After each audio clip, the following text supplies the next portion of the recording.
Hello friends, ഇന്നത്തെ ഒരു mini വ്ളോഗാണ്. എൻ്റെ ഒരു നോർമൽ സൺഡേ എങ്ങനെയാണ് എന്നുള്ളതാണ് ഇന്നത്തെ video. A normal Sunday in my life എന്ന് നമുക്ക് പറയാം.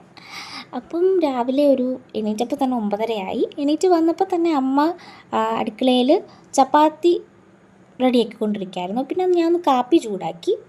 അപ്പോഴത്തേന് അതൊന്ന് ചൂടാകുന്ന സമയം കൊണ്ട് പോയി ഒന്ന് പല്ലൊക്കെ തേച്ച് വന്നു. സൈറുക്കുട്ടനുമായിട്ടിരുന്ന് കാപ്പി കുടിച്ചു. എൻ്റെ സൈറുമാണത്. പിന്നെ നേരം പരപരാന്ന് വെളുത്തത് കൊണ്ട് തന്നെ അധികം വെയിലൊക്കെ ആയി വരുന്നുണ്ടായിരുന്നു. രാവിലത്തെ വെയിലാണ്, കുഴപ്പമില്ല. പിന്നെ ഓഫീസിൽ പോകുന്ന സമയങ്ങളിൽ നേരത്തെ എഴുന്നേൽക്കേണ്ടി വരുന്നുണ്ട്. പിന്നെ സൈറുക്കുട്ടനെ ഒന്ന് ചൊറിഞ്ഞുകൊണ്ടിരിക്കുമായിരുന്നു. അവനെ ഇറിറ്റേറ്റ് ചെയ്ത് അവൻ്റെ ഒരു കൈയൊക്കെ വാങ്ങിച്ചു. പിന്നെ ആ വെയിലത്തൂടെ ചുമ്മാ ഒന്ന് തേരാപ്പാര നടന്നു. നമുക്ക് കുറച്ച് കുരുമുളകുണ്ട്, അപ്പോൾ അതൊന്ന് ഉണക്കാൻ വെച്ചിരിക്കുവാണ്. ഈ കാണുന്നത് നമ്മുടെ സൈറുക്കുട്ടൻ്റെ ഉറ്റ സുഹൃത്താണ് കൈസർ. സുഹൃത്തുക്കൾ മാത്രമല്ല, അവർ നല്ല തല്ലുമുണ്ട്. പിന്നെ ഈ കാണിക്കുന്നതൊക്കെ അമ്മയുടെ ചെടികളും അങ്ങനത്തെ കാര്യങ്ങൾ. അമ്മയ്ക്കാണ് ഇതിനോടൊക്കെ ഇൻട്രസ്റ്റ്. അപ്പം രാവിലെ എണീറ്റ് അതിൻ്റെയൊക്കെ പുറകെ ഇങ്ങനെ ചുമ്മാ നടക്കുമായിരുന്നു, അതൊക്കെ കാണിച്ചുകൊണ്ട്. ഞാൻ അതിൻ്റെയൊക്കെ അടുത്ത് പോയി ഫോട്ടോസ് എടുക്കുമെന്നല്ലാതെ എനിക്കിങ്ങനെ കുഴിച്ച് വെക്കാനുള്ള ഇൻട്രസ്റ്റ് ഒന്നുമില്ല. അമ്മയ്ക്ക് ചെടികളെന്ന് വെച്ചാൽ ഭയങ്കര കാര്യമാണ്. അപ്പോൾ അമ്മയുടെ ചെടികൾക്ക് അതിനകത്ത് പൂവൊക്കെ ആയാലും അതൊക്കെ പോയി ഞാനൊന്ന് മണപ്പിച്ചൊക്കെ നടക്കുമായിരുന്നു. പിന്നെ ഈ കാണുന്ന നമ്മുടെ വീടിൻ്റെ നെയിം ബോർഡാണ് ഇടപ്പറമ്പിൽ. ഇത് പണ്ടത്തെയാണ്. അപ്പോൾ അത് നിലത്തിരുന്ന് ഞാൻ ചുമ്മാ എടുത്ത് വെച്ചതേ ഉള്ളൂ. സാറുക്കുട്ടൻ്റെ നോട്ടം കണ്ടോ? എന്നെ നോക്കുന്നതല്ല, അവൻ്റെ കൈസറിനെ നോക്കുകയാണ്. അവൻ റോഡിൽ കിടന്ന് അനങ്ങുന്നതൊക്കെ കണ്ട് നോക്കി നിൽക്കുക. പിന്നെ രാവിലെ ഞാൻ കഴിച്ചതെന്ന് വെച്ചാൽ 2 പൂരിയായിരുന്നു. പൂരി ആയിരുന്നുകൊണ്ട് തന്നെ കറിയൊന്നും വേണ്ടായിരുന്നു. അതുകൊണ്ട് അത് ഞാൻ അഡ്ജസ്റ്റ് ചെയ്ത് കഴിക്കുമായിരുന്നു. പിന്നെ ഉച്ചക്കത്തേന് ചീരത്തോരൻ വെക്കാൻ അമ്മ പറഞ്ഞു. അപ്പം ഞാൻ അരിഞ്ഞ് സഹായിക്കാമെന്ന് പറഞ്ഞ് ഏറ്റു. പക്ഷേ പറയുന്ന പോലെ അത്ര എളുപ്പമല്ലെന്ന് എനിക്ക് മനസ്സിലായി. കാരണം ഞാനങ്ങനെ എന്തെങ്കിലും അരിയുവാണെങ്കിൽ തന്നെ നമ്മുടെ പയർ അങ്ങനത്തെയൊക്കെ അറിഞ്ഞിട്ടുള്ളൂ. ഇതരിഞ്ഞൊന്നും പരിചയമില്ല. അപ്പോൾ കുറേ പെട്ടുപോയതാണ്. പിന്നെ കുറച്ച് നേരമൊക്കെ കഴിഞ്ഞപ്പോൾ അത് ഓക്കെ ആയി. പിന്നെ അതുവരെ എനിക്ക് ക്ഷമയില്ല വീഡിയോ എടുത്തുകൊണ്ടിരിക്കുക. ഞാൻ കട്ട് ചെയ്തു. പിന്നെ അത് ഓക്കെ എല്ലാം അരിഞ്ഞ് കഴിഞ്ഞിട്ടുള്ള ക്ലിപ്പ് ഞാൻ എടുത്തിട്ടുണ്ട്, അത് ആഡ് ചെയ്യും.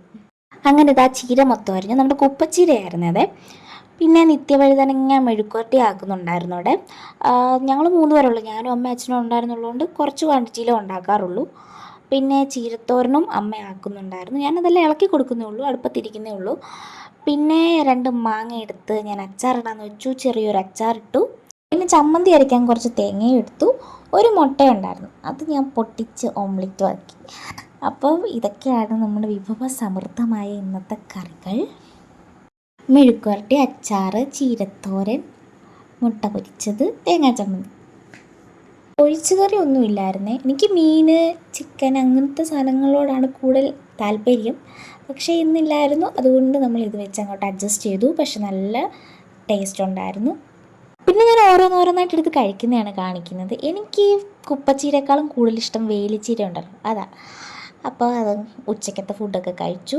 പിന്നെ കുറച്ച് നേരം ഒന്ന് കിടക്കാമെന്നോർത്ത് കിടന്ന് പാട്ടൊക്കെ കേട്ടങ്ങ് ഉറങ്ങിപ്പോയി. വൈകുന്നേരമൊക്കെ ആയപ്പോഴാണ് എണീറ്റ് കുളിച്ച് ഫ്രഷായിട്ട് ഒന്ന് ഒരുങ്ങി. ചുമ്മാ വേറെ പണിയൊന്നും ഇല്ലല്ലോ, ഒരുങ്ങി കുറച്ച് ഫോട്ടോസും വീഡിയോസും ഒക്കെ എടുക്കാമെന്ന് വെച്ചിട്ട് ചുമ്മാ ഒന്ന് ഒരുങ്ങി. അമ്മയുടെ ഒരു പഴയ സാരി, അപ്പോൾ അത് ചുമ്മാ ഇരുന്ന് ചുറ്റി കുറച്ച് ഫോട്ടോസ് എടുത്തു. പിന്നെ നൈറ്റ് ആയപ്പോഴത്തേന് നമ്മൾ മേളിൽ കുഞ്ഞുവാവയുണ്ട്, പിള്ളേരൊക്കെ ഉണ്ട്. നമ്മൾ അവന്മാരൊക്കെ എടുത്ത് പോയി കുറച്ച് നേരം സംസാരിച്ചൊക്കെ ഇരുന്നു. ചേച്ചിമാരും ഉണ്ടായിരുന്നു. അപ്പോൾ ഞങ്ങൾ കുറച്ച് ബിരിയാണിയുടെ റൈസ് ഉണ്ടായിരുന്നു, അത് കഴിച്ചു. പിന്നെ വീട്ടിലെത്തി ഒരു ചെറിയ പീസ് പേരയ്ക്കയും കഴിച്ച് ഞാൻ കിടന്നു. അപ്പോൾ തന്നെ നല്ല രാത്രി ആയിട്ടുണ്ടായിരുന്നു. സാധാ സൺഡേയ്സൊക്കെ എന്തെങ്കിലുമൊക്കെ ബിസി എവിടെയെങ്കിലുമൊക്കെ പോയിട്ടൊക്കെ ആയിരിക്കും തീരുന്നത്. പക്ഷേ എൻ്റെ നോർമൽ സൺഡേ ഇത്രയൊക്കെ ഉള്ളൂ. അപ്പോൾ എനിക്കും കാണാമല്ലോ, അതിനു വേണ്ടി ജസ്റ്റ് എടുത്തുള്ളൂ. അപ്പോൾ ഇന്നത്തെ വീഡിയോ ഇത്രയേ ഉള്ളൂ. Bye bye.